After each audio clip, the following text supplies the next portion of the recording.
anyway, I thought we'd get you on and ask you a few questions about a couple of former teams. One in particular catches my eye right now, the Edmonton Oilers. Looking like, I don't know, favorites in their division, maybe favorites in the West. What are your thoughts on the Oilers, where they're at, and their chances at something bigger than just making playoffs this year? Yeah, well, I think they took a really big step last year with how far they got, winning 2 rounds. And then I think, it was probably a lesson as well. You get, they're playing great. It was huge. You could see the emotion and the excitement of them getting to the conference final, but then you run into Colorado and you see, what you have to be in order to take that next step to the Stanley Cup final. And that's that depth and that, there was no holes in Colorado, and they showed it throughout the entire playoffs. And that's, Tampa's kind of similar. Like I think that's a good thing for them to see last year. They took a big step, but they saw what it takes to get there and to have a chance to win. And when you got the firepower and the weapons they have, the power play they have, you're always going to have a chance.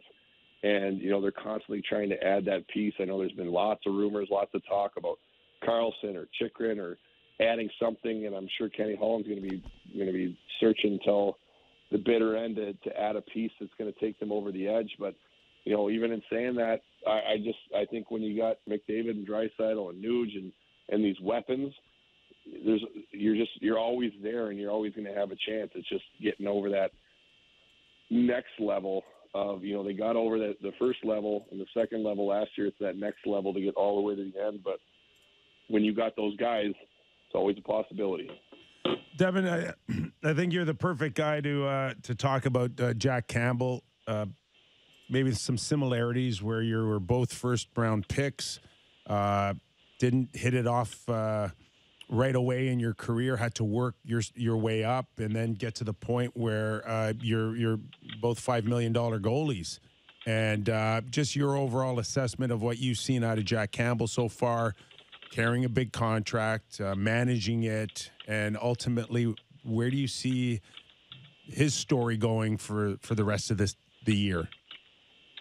Well, it's so good to see him go on the run that he has. Obviously, they lost last night, but I think he'd won 8 in a row before that, and it just felt good. I felt good for him going in there. I thought it was a good chance for him, and coming from Toronto, obviously the pressure shouldn't be anything new for him, but there is a change of pressure. It is different when, it's not like he's playing with house money in Toronto, but you sign this big contract in Edmonton, and now everyone's expecting out of that out of you, and it doesn't always go perfectly smooth at the start. Obviously, the start of the season was, had everybody talking, how could we sign this guy? But he's still a great goalie, and so it's nice to see him have that turnaround. And then they also have a great second goalie in Skinner as well, and I think that's going to be an important thing for them in the playoffs. Whoever's hot, whoever they can play, but.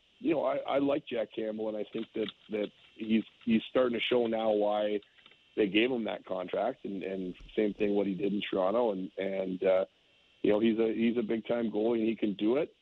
But if it slips up or bounces go the wrong way or something's not going right, Stuart Skinner's been phenomenal this year as well. So I think that's a good thing for Edmonton, and also, talking about Skinner, the fact that I think that helped. I'm sure Campbell was feeling a lot of pressure and feeling not very good about how things were going. Unfortunately, you had Skinner step in and win games and keep them afloat so that the season wasn't a write-off and everyone could blame Jack Campbell for his start.